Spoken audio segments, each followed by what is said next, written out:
my money. There's nobody, no one that run me. So give me a run for my money. Sipping bubbly, feeling lovely.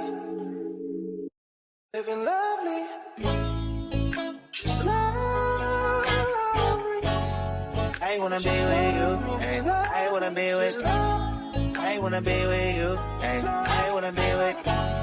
I wanna be with you. Me, just love me. If I didn't ride blade on curve, would you still? If I'm in my mind at work, would you still? Keep it 100, I'd rather you trust me than to. Keep it a whole 100, don't got you, I got nothing. I got something. Hold up, we gon' function, no assumption. Feeling like Tyson with it, got out Tyson with it. Only for the night, I'm kidding. Only for life, yeah, only for life, yeah, only for life. Let's get it. Hit that shoulder, me. I know what coming over me. Backstroke overseas. I know what you need. Already on 10, all money come in. All feeling go out. This feeling don't drought. This party won't end. If I didn't ride blade on her, would you still? If I'm in my mind at work, would you still? Keep it 100, I'd rather you trust me than to. Keep it a whole 100, don't got you, I got nothing. Run for my money. There's nobody, no one that'll run me. So give me a run for my money. Sipping bubbly, feeling lovely. Living lovely. She's lovely. Hey, I can let that vibe all day, but I'm not. I'm here to give you what you're asking for. Welcome to another episode of the Mykell Mathieu Show, episode 28. Fight for your freedoms, because we have a lot of them, especially here in this country. But we're going to talk about that a little later. I thank you guys for joining me. Remember, whenever you tap into this great show, the Mykell Mathieu Show, you are a part of the journey as I continue to take my steps towards securing my Hollywood star so that this kid from South Central LA will have a star in Hollywood that will have me a part of Hollywood forever. So thank you for being a part of this journey. But as always, let's get right to it, baby. It's some great action going on. Great MLB being played right now. Got some college football, high school football going up. Shout out to my Luzinger boys going out there to play against Jay Sarah. Get that dub because they've been balling so far. So let's see what happens. But then, of course, the WNBA action is getting cracking with the Liberty and Mercury. But I'm going to talk about that a little later. But I got to start off NFL, baby. We got week 3 popping off with the Buffalo Bills and the Miami Dolphins. Tua tried his best, but he come up short against the Buffalo Bills. And it was just tough, man. It was tough to watch because, as you know, as a Chiefs guy, to see Josh Allen do his thing is very impressive. And that man is truly a baller. Might I add, he might be the best regular season quarterback at this very day. The guy in the regular season is crazy. But none of that matters because people need to slow down with the talk of Josh Allen. Shout out to my guy Greeny there at ESPN, but he said no one has ever played the quarterback position better than Josh Allen, and he is out of his damn mind because number 15 is still in the league. So he's not even to that level yet because as much as you do in the regular season, which is great and dandy and all, you know, picking up these wins, picking up these numbers, got his first MVP. We know that the quarterback position is about winning. Nobody cares if you come and throw 5,000 yards, 50 touchdowns a season, if you come up short in the playoffs. I remember the era of Peyton Manning filling up the stat sheet, winning a lot of games, but we always held Brady higher because he found ways to win when it matters most. And that's what it's truly about when it comes to being a great, great quarterback. And I know that Josh Allen is on fire, but there has been great individual play, individual years by quarterback. And I'm going to go with some recent ones. Tom Brady in 2016. That man went nuts. Him and Randy Moss went to another level. So we've seen that happen. So, you know, shout out to the GOAT, Tom Brady. But he's the GOAT because he has the Super Bowl championships. 2011, 2020 Aaron Rodgers, that man looked like possibly the greatest and most gifted quarterback that we've ever seen with his play. And you know that guy was able to get an MVP in 2020 at an older age. So shout out to Aaron Rodgers. 2013, we saw Peyton Manning go crazy with the Denver Broncos. The way he was able to dominate. Hey, we've seen some great football out of some QBs. 2024, Lamar Jackson throwing the ball, running the ball. Talking about a guy taking it to another level, enhancing the position with the way he run. You got to show love to Lamar that year. 2009, Drew Brees. Then, of course, 2018, Mahomes got his career going with 50 touchdowns, 5,000 yards, and would have been in the AFC or in the Super Bowl if it wasn't for the Patriots winning the coin toss, which is crazy. Then, of course, 2022, lose Tyreek. They like, who is he going to throw to? He only got Kelsey. One MVP with Juju as his number one guy. So I know all the love and praise for Josh Allen is well deserved, right? The guy looks like the best guy right now when it comes to the regular season. But it's all about winning for quarterbacks. I don't want to hear anything. I know people talking nonsense on X, going back and forth with me, talking about it's a team win. They trying to do like basketball. It's like in basketball, the best player usually wins championships. If you don't believe me, check out the eras and who you believe the best player is, and I guarantee that guy has won the most championships. It's the same thing in football. The best quarterback not only shines in the regular season, but he finds a way to push his team over the top in the playoffs to win a Super Bowl. So I love Josh Allen. I believe he's incredible. But until Josh Allen can win a Super Bowl and win when it matters most, he's just a Dan Marino that can run. A guy that is physically gifted, got a bunch of talent, that can win and fill up the stat sheet, but comes up short when he plays against Patrick Mahomes or whomever else has knocked him off in the playoffs. So, hey, shout out to you, Josh. But you got to go get a Super Bowl. You go get a Super Bowl, then the conversation changed. But as of now, man, Josh Allen is a guy just filling up the stat sheet. He's Joel Embiid, damn it. That's who he is. He's Joel Embiid until he can go win a championship. So, Josh Allen, keep balling, but you got to do it in the postseason. But shout out to Buffalo. They are 3-0. I don't even want to discuss the Dolphins. 0-3, they stink, and they got so much talent on offense, but the defense is not good enough, and they haven't figured out to pick up some dubs. But week 3, I'm gonna start off with Mykell's favorite matchups. Of course, it's going to start there in New York. The Chiefs travel to play against the Giants. Giants 0-2 after damn near stealing that victory from the Cowboys. Malik Neighbors, you are a problem. Great talent at wide receiver position. Russell Wilson is looking like Russell Wilson, doing some moonshot balls. He's looking great as well. But the Chiefs are coming in after 2 close losses to the Chargers and the Philadelphia Eagles, and it's all about them. Will the Chiefs make this something out of their season by picking up a victory? They need it. And I know we're looking at Mahomes and the weapons. We'll see Xavier Worthy and Jalen Royals, 2 weapons that can clearly help. They are questionable, so we're going to see if they're going to play. But the Chiefs got to get some damn run game going, man. Like, the defense is playing solid. They making some plays. Of course, they got to get the pass rush together, but I trust Chris Jones and those guys to figure it out. But it's on Andy Reid, Matt Nagy, Isaiah Pacheco, Kareem Hunt.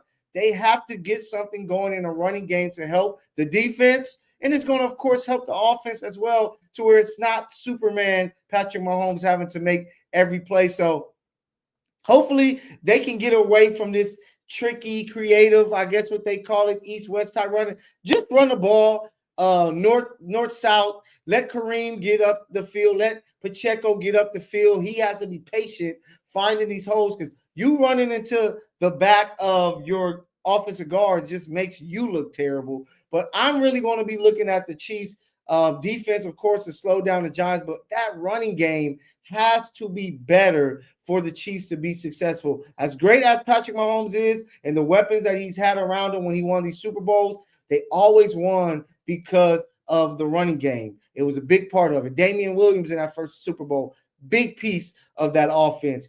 Pacheco in the back-to-back Super Bowl wins, big piece of that offense with some help from, Darrell Williams, Clyde Edwards-Helaire, and etc. So I want to see the Chiefs running game get back to it. So my eyes are going to be on that. And I believe the Chiefs are going to pick up a win, but I'm going to make my picks after giving you my thoughts on my favorites of this week. Another matchup in week 3 I'm looking at the Chargers. Can they continue to be the team of the AFC West? They're 2-0. They got 2 victories in the division. They have a chance for a third playing at home against the Denver Broncos, and I like their chances. Denver's defense is really, really great, but I knew it. Bo Nix coming in, I was like, man, he didn't light it up as a rookie. People got tape on him. Their weapons aren't too crazy. I believe he's not going to look as good, and that's exactly what's happening. Like, they just lost to the Colts. They struggled against Jacksonville. Probably should have lost that game, but I'm interested to see if they can prove me wrong and that offense can pick it up, because they're going to need it. This Chargers defense is a problem. They mean business on all levels of that defense, and the offense has been very surprising. They're not running the ball well, which if you would have told me that, I'm like, oh, if they're not running the ball, they're probably 0-2. But no, Justin Herbert and his passing threats are balling. Keenan Allen has set back the clock, and he's looking like the old Keenan Allen. Quentin Johnston has finally figured it out. I think I got him on fantasy. Hopefully he can keep it going, but he's catching touchdowns and being the big play guy. And Lab McConkey hasn't even went crazy yet. So I really like the chances for the Chargers to go 3-0, but I know Denver is like, hey, we gave one up on the road against the Colts. Let's try to pick it up. Let's get this offense going. Sean Payton is going to make sure this group looks better, but it's going to be a great AFC West battle. Can't wait to see that. Monday night. I know 4th of July is a long time ago it passed, but be ready for fireworks Monday night in Baltimore. The Ravens and the Detroit Lions are coming in there with that offense coming off a 50-point performance against the Chicago Bears. These are 2 teams that we know can light it up. We saw what the Ravens did in week 1 against Josh Allen, which they should have won that game. But it looks like Jared Goff and those guys are like, hey, y'all disrespected us week 1. We showed y'all last week we don't need Ben Johnson. Hell, we showed Ben Johnson in his face we don't need him. So I expect Gibbs, Williams. I expect, Amon-Ra and those guys to show up and ball out. It is going to be a light show up and down. It's going to look like fast break basketball there in Baltimore, but it's going to be a fun and exciting game.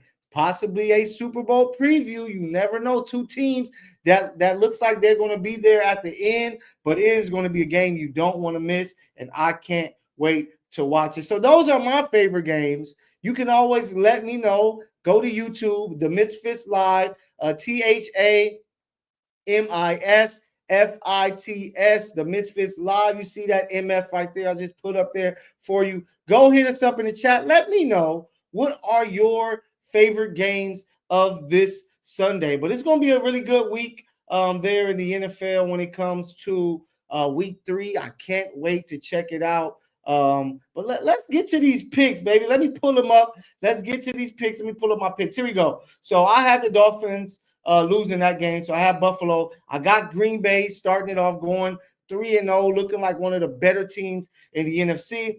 I got the Colts going on the road, knocking out the Titans. Who would have knew? Hell, I was clearly wrong with that. Daniel Jones has shut me up. It looks like he's with a competent team and he can ball out. So let's see what they do. But I got them going 3-0. Bengals, Vikings, 2 teams without their starting quarterbacks. I know it's in Minnesota, but I trust Jake Browning and the weapons that he has a lot more than I trust the Vikings squad. To be honest, I don't even know who the hell their backup quarterback is there in Minnesota, but it's going to be a competitive game, but I got the Bengals winning that one. Patriots, Steelers, I'm going to go with A-Rod. I believe that A-Rod is going to come there and light it up and play real good football to help them win. Game of the week is at 10 in the morning. The Los Angeles Rams, who look like the class of the NFC, are going to be facing against the Eagles, coming off a nice gritty win versus the Chiefs in Arrowhead. They're looking to shut people up because, yes, they're 2-0, but people are like, yo, this offense stinks. Like, other than a few big plays here and there, they haven't really figured it out. Jalen Hurts just won a game only throwing 100 yards. That's not going to win back-to-back Super Bowls, especially against a Rams team who nearly beat them last year. So you got the Rams and Eagles. I'm going with the road team. I'm going LA, Los Angeles Rams. Puka, Devontae Adams, Kyron Williams, Blake Corum, Matthew Stafford, and them dogs on defense, led by Kobe Turner, Jared Verse, and just that hell of a group they have there with the Rams. I think the Rams go on the road and knock off the Eagles. I got the Buccaneers going 3-0, knocking off the Jets. They're playing some great football. I got the Commanders protecting home. I know it's no Jaden Daniels, but I believe that Marcus Mariota is going to figure some things out, and they're at home, so that helps them. I got them winning, going 2-1. Falcons, Panthers. I'm going to go with the Panthers at home, man. I think they're finally going to get their first win of the season. Bryce Young is going to look good. He's going up against a quarterback that's younger in this league than he is. I believe the Panthers find a way to win. Texans, Jaguars. Man, it's going to be crazy because I love the defense of the Texans, but the offense don't look like they have the past 2 years. I'm going to go with Jacksonville at home. Trevor Lawrence is continuing to try to shut people up who say he isn't a franchise guy. I like Jacksonville there. Again, I got the Chargers knocking off the Broncos. I got the Seahawks at home defeating the Saints. I got the Bears, Cowboys. It is going to be a shootout. It's going to be a great game. But I think that the Cowboys find a way to win. Dak Prescott makes a play late, get them in the position to kick a field goal, and we already know that kicker over there is dynamite. So I got the Cowboys winning on the road, going 2-1. Niners, Cardinals, one of the games with two undefeated teams, but I'm going to go with the Niners. They're at home. The defense still looks tough. Mac Jones, like I said on my last episode on Monday, I said, hey, looks like you could throw any quarterback that's solid out there for the 49ers, and Shanahan is going to get him in the spot to win. So I think the Niners protect home. They knock off the Cardinals there. Then Sunday night, I got the Chiefs on the road picking up their first win of the season. I just don't see – Patrick Mahomes never went 0-2 in the NFL. Hell, he hadn't went 0-2 since high school as a 10th grader. He is not about to go 0-3 over his dead body. We're going to see an MVP type performance from him, especially if he can get Jalen Rose and Xavier Worthy back. The team is going to unleash and do some big time things. And then I have the Ravens at home. I think they protect home. They know that they let one go. They should be undefeated. They're like, hey, we can't let another one go. It's gonna be a fireworks show, but I believe that the Ravens will win. So once again, I'll run through my picks. I got the Packers, I got the Colts, I got the Bengals, got the Steelers, Rams, I got the Buccaneers, I got the Commanders, I got the Panthers, I got Jacksonville, Chargers, Seahawks, Cowboys on the road, 49ers, Chiefs, and the Baltimore Ravens. So let me know if you can do better. Hit me up. Hit me up in the chat and tell me what you guys think. But don't forget every Sunday, Monday, you know what I'm saying? Sunday, Monday, we like to follow. Monday, I say, we like to follow up the Monday Night Football game and talk the week of football we saw. Tap in with myself and my guy E. Lamb as we go take a deep dive into what we saw. And let's compare. Last week, I believe I got him when it comes to the total of wins that I picked, but he was talking reckless because the Chiefs lost. So let's see if I can get him again. But it's going to be a really good week of football, and I cannot wait. To keep it on the gridiron, it's going to be some good pro football, but it's also going to be some really good college football games going on. At least 5 games that will involve 2 undefeated teams. And I will be in the building for one of those games there at the Coliseum. USC playing against Michigan State. And my eyes, of course, is going to be on the team that I help cover, which is the USC Trojans. The offense has looked amazing. This is going to be a real test. They went and knocked off Purdue on the road, which was a great, great win on the road, but now can you continue to do it? We know the Big Ten is tough, and Michigan State is coming in to knock them off. But I just want to see it's all pressure on Jaden Mayava because he has weapons on the outside. They got crazy speed in the backfield, and the defense may not be incredible, but they look good enough that if he can play really well, that they have a chance to win every game that they are in. So it's going to be interesting to see if Jaden Mayava can show up and play. But you got Makai Lemon, you got Jacoby Lane. That running game is lights out with speed. So there's no excuse. If you come and do your job, you should be walking away 4-0. And if they can win, especially convincingly over Michigan State, you are going to be hearing a lot of talk about the Trojans. It's Los Angeles, baby. Anything positive happen for a squad in LA, it's going to be some love, especially here on the West Coast. So let's see what's going to happen. But you got some really great games, man. Texas Tech start off. They open it up at Utah, 9 in the morning here on the West Coast. So wake up early for that one. Oklahoma is at home against Auburn.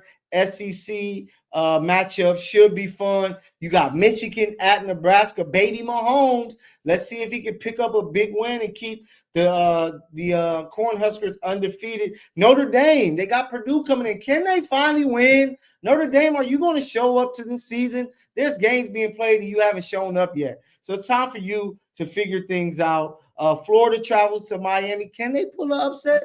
They try to bounce back? I don't think so because Carson Beck is looking amazing. And Illinois, Indiana, that game is crazy because it's not college basketball. It's college football. Number 9 travels to number 19. And then, of course, finishing the week with 8 o'clock game. USC, Michigan State. And I love you, college football. I've been watching you since I was a kid. I've been locked in. Florida State, of course, is my squad. USC, of course, is my squad as well. Chime in to UCLA, which is crazy. They fired Deshaun Foster. But this 8 p.m. game on the West Coast is ridiculous because that means it is 11 on the East Coast. They are not staying up to watch this game. So it is a disservice to the two teams playing because you want the East Coast to tap in too. So having a 8 o'clock game, they don't even play games that late in the NFL. Hell, they don't even play games that late in the NBA, which has 7:30 games. 8 p.m. football doesn't make any sense. Find a way to schedule this game earlier. They need to cut this out, man. This is multiple times. To think of not only the players, but for media members, you're there for the entire game. Then you wait to do a presser and things like that. You might be leaving 11:30, 12. That means your whole night is taken up, and we're showing up at 5, 6 o'clock to, get ourselves ready, try to talk to some players beforehand or whatever. But 8 p.m. football doesn't make sense at any level. I hate that they have it, but I guess we have to deal with it. We got to talk about hoops. I want to take you from the gridiron. It's going to be a great week of football.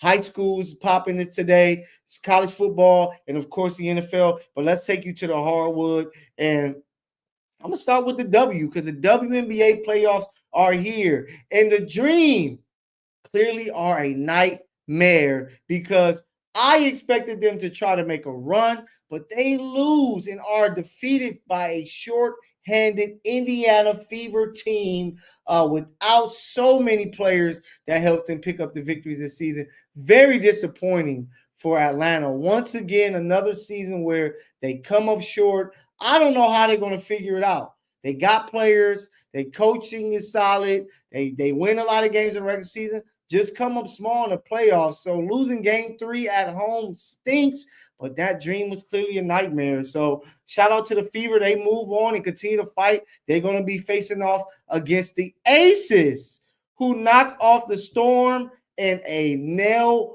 biter. They win by 1 point in game 3 to pick up that victory. Asia Wilson being Asia Wilson, Jackie Young knocking down a big-time shot. They were my favorite going into the playoffs because they're so hot, playing great basketball at the right time. But, man, the Storm made it tough. And, Storm shouldn't even been in there. Should have been the Sparks in the playoffs. But that's just me, having a little L.A. bias. But, yeah, man, if you haven't checked out any WNBA playoff games, what are you waiting for? I'm about to get through this show so I can go watch the rest of the Mercury and Liberty. The Mercury are up 45-41. It's going to be a game that goes down to the wire. So if you can go tap in, go and catch it. It's going to be a good one. Big time names on each team. It's going to be a great finish there. And let's see what team makes it to that final four there in the WNBA playoffs. So it's going to be fun. Make sure that you guys go and tap in. But I got to say something, because WNBA, I love covering the Sparks this year. I had a great time. Shout out to the ladies. Hope they're having a great time off. But I got to say that I am not a fan of a game 3 being the end all. It should be more than 3 games in the first round of the WNBA. You got too much talent. You got eyes that are willing to watch. It needs to be more than 3 games. It has to get to a 5-game series. It just feels so bad. Like, I feel sorry for the Dream. Yes, they shouldn't have lost, at home, but they deserve to get more games to play to try to prove themselves against, the Fever or whichever team you face. 3 games, it seems like you're shortchanging us fans and shortchanging the ladies that's playing.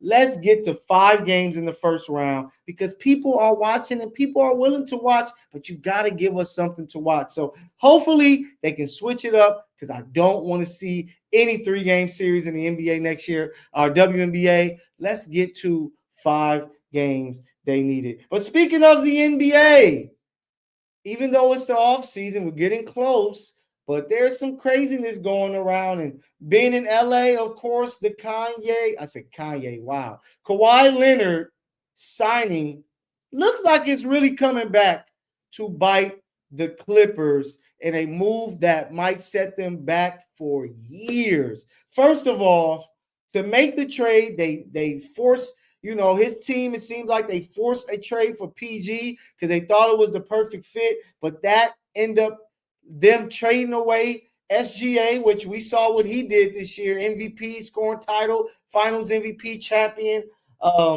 They lost a bunch of draft capital, which is key if you want to make moves. Look what the Thunder are doing. A lot of that they're doing because of the Clippers. So OKC, shout out to LA. We showed you a little love there. The Clippers, they did what they did. But that happens. Then you have no finals appearances. They haven't made it to the NBA finals. Gaining Kawhi Leonard, trading for PG. You thought for sure, hey, the Clippers are going to win at least one and probably play in 2 of them. Even with LeBron James coming over to the Lakers. It was like, oh, man, they did this to smack the Lakers. The Lakers have no chance. And the Lakers got a championship. And they did it while the Clippers probably should have won that year in the bubble, but they guys weren't locked in. The Clippers are clearly in trouble, and this situation with Kawhi Leonard does not look like it's getting any better. And not only did you trade away SGA and a bunch of draft capital that got you thinking like, whoa, this was a terrible trade or signing of Kawhi Leonard. Not only did you not make the finals, but now this aspiration scandal is even crazier. Who knows what's about to happen, right? Could the league possibly void Kawhi's contract and still make them have to pay the guy and say, what if he does something like, I'm going to go sign with the Lakers on a cheap deal because I'm still getting paid money or whatever they do. Something crazy like that can happen. Will Ballmer be suspended for a year and have to stay away? And as a media member there with the Clippers, I see Ballmer at every game, say hello to him, even be in the elevator with him, hoping that some of that good juju of making billions rub off. But like Steve Ballmer might have to stay away from the building that he built. So it's just a lot of bad things happening with that situation. And it all goes back to Kawhi Leonard. And Kawhi Leonard is a great guy. If you meet him in person, he's cool. He talks a little bit, shows love. He's a, Southern California kid like myself. So I never have any issue with him. But signing him, trading away a guy that became a superstar like SGA, gaining Paul George, who's not even with the squad anymore. And of course, you hear what he say about the Clippers and, fans not showing up to the games, even at the Intuit Dome, losing draft capital and not having any appearances in the finals. Now this scandal, it's looking like it may be one of the worst decisions that a team has made. Or I can't even say that because it looked great when it happened. It may look like the biggest backfire of a deal that we've ever seen when it comes to the NBA, because all of this is not going well for the Clippers. So what's next for the Clippers? We're going to figure it out, man. So we'll see with that. But keeping it NBA, I got to talk about some beef that's going on. And we know we all like a little beef, especially if you're a state guy like myself. But Pat Bev, Trae Young, if you haven't heard about it, you're not on social media, remember, I got you covered on the show for all the hot topics on social media. But Pat Bev, Trae Young been going at it, talking smack about each other. Pat Bev, like, bro, you ain't done nothing. You haven't taken any steps. And Trae Young is like, bro, you're a role player. And, both of them have some fair arguments. But it is crazy to see a career-long role player telling an all-star that he hasn't done enough. And I can't fully blame Trae Young. I just always felt Trae Young, even coming into the league, he can't be your number one. Like Steph Curry was a one-off guy, a small guy that was crazy. That's crazy great. And he had the perfect team around him. He was able to go and get 4 championships. We saw Zeke and his Detroit Pistons teams in the 80s, leading to the 90s, do the same thing. Some guys just got that. But other than that, I believe, just like I always felt Dame, even with Portland, I'm like, bro, he's your second best player. Still an all-star, but you put him with a Kevin Durant, they would have won championships. You put Trae Young with a Giannis Antetokounmpo, I think that they can win championships. So there's nothing wrong with that. But no matter what you say about Trae Young, he is a legitimate all-star guy that is 20-10 in today's era where you don't really have that. But he is one of those guys. So for Pat Bev to be going crazy on him, and I respect Pat. He's one of the better role players. He's a guy that you would love to play with, but hate to play against. And he had some moments in his career, but you ain't no damn Trae Young, Pat Bev. Like, the disrespect is getting crazy. And the things that you're saying is you're not saying it right. Just say, hey, I don't think you're number one guy. You'll be better with somebody else, but you doing your thing. And that's what it is with Trae Young. He got us all tricked because they made the conference finals earlier in his career, but that just happened. That's not who he is as a number one guy. He's better as a number two, but no matter what, regardless if he's the number one or number two guy, Trae Young is a legitimate all-star guy. Shoot the lights out, finish around the rim, got floater, and a hell of a passer. He is like the modern-day Steve Nash with his game. So I don't know what the hell the argument is for Pat Bev, but we like a little beef. So let's see what's going to come from it. But I hope they chop it up, because this black man is about showing love and, it's being reciprocated. So hopefully they patch it up. But Pat Bev, you are talking crazy because, man, I never thought we would see the role players talking crazy to all-stars, but we're in a special time these days. To take it away from hoop, NFL, let's talk some boxing, man. Nearly a week ago, we saw Bud Crawford go to work as he smacked up and did his thing against Canelo Alvarez. And I saw a couple videos out there. It's like saying the fight was much closer than people think. I watched the fight. I've watched plenty of fights. And most of the times I judge them, I damn near got them right about 80 to 90% of the time because I'm watching that fight and Crawford dominated. Like, I felt he won 8 or 9 rounds. It was clearly Crawford's fight to lose. Even in the last round, I can't believe two judges had it 117, 115, saying that he needed that 12th round to win the fight. That was nonsense. Like, he controlled the pace. He had Canelo looking like, y'all seen the videos when he looking like, what?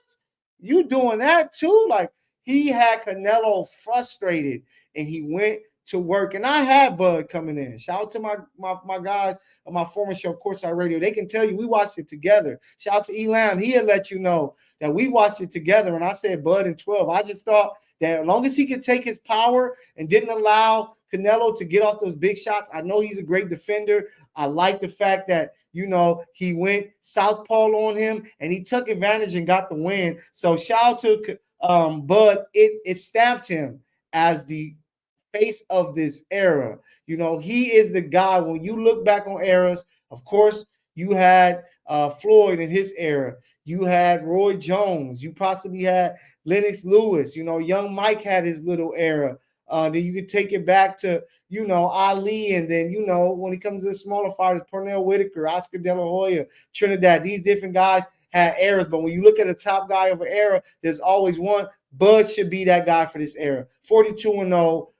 Picking up some big wins, jumping up 2 weight classes to go and get a title. The first ever to be the champ, still to be lightweight and middleweight champion. Bud not only stamped himself as that guy of the era, hell, he probably stamped himself as a top 10 fighter ever. And for people who might say, man, Floyd is way better, not so fast. Shout out to Lee Corso, not so fast. The fact that Bud can fight orthodox and fight as southpaw is a next level of boxing. He can dominate you either way. That is very impressive. You don't understand how you're able to switch and have power in both, leading in both. He just dominated Canelo fighting in southpaw. And we saw him last time dominate Errol Spence fighting orthodox. That's so very impressive. He has power, he has speed, he has reach. The guy has every talent you will want as a boxer, his size. So for me, I know that Mayweather, of course, 50-0, one of my favorite fighters of all time, especially when he was Pretty Boy Floyd, when he was explosive and getting those knockout punches. But he just eventually relied straight up on his defense, where Bud is like, I'm going to be defending, but I'm going to throw punches and throw flurries at you that you have to handle. So it's truly a toss-up for me. If somebody comes to me and say, man, Floyd is better than Bud, I'll be like, okay, I like that. But if somebody said that I got Bud Crawford over Floyd Mayweather, I couldn't argue against it, because he's just that damn good. He's that damn talented. So I'm hoping that maybe we see another fight or two from him.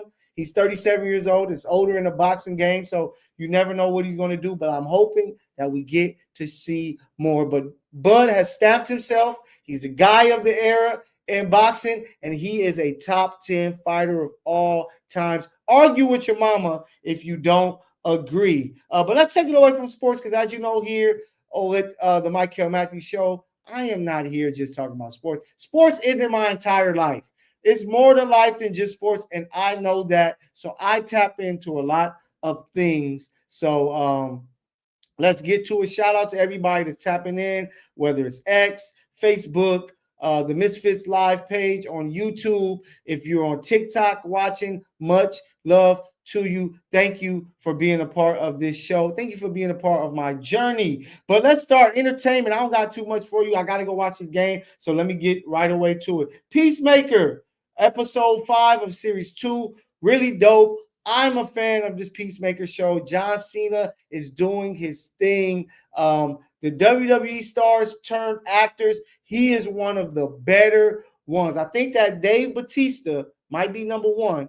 What he does with Drax and Guardians of the Galaxy and other movies that he's been in, like, that dude is amazing. But I really think that John Cena is battling with The Rock as far as talent-wise as an actor, because, of course, The Rock is great. Dwayne Johnson's a great name, but he damn near plays the same character in every movie, So the fact that John Cena can switch it up a little bit and what he's doing with the Peacemaker is very impressive. So if you haven't seen this show, go and check out Peacemaker. It's a great show. It's action, it's violence, it's funny, it's everything you need. It's part of the new DCU that is being brought. So I'm excited. And speaking of the DCU, Superman is on HBO Max today. So if you didn't watch it in theaters, go and check it out. I'm going to go and watch it again, probably tonight, because it's that great of a movie. I think they did a good job, and I'm excited to see where this DCU is going, because it is some good things